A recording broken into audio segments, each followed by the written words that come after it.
break time, iniwan yung helmet, andito ang helmet. Ngayon, pag nauntog yung nag-iwan ng helmet, puti pa naman na helmet, doon sa aming kasamahan. Oh, ang daming sasabitan dito, mga debris. Mga debris, nag-break time lang sa baba. Ang helmet niya, iniwan na lang dito. Pag nauntog, ayaw pa naman ng daanan, no? Kaya binalutan ng ganyan dahil may talim niyang pinagkatingan dyan. Tapos pag nauntog dito, andito yung helmet niya, iniwan lang, oh. Magaling talaga.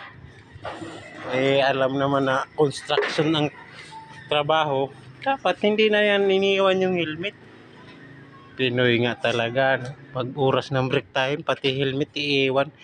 Paano na lang kung nauntog sa ilalim ng kanyang dinadaanan, dahil tingnan mo naman ang daanan. Ayan ang hagdanan, no? Yan.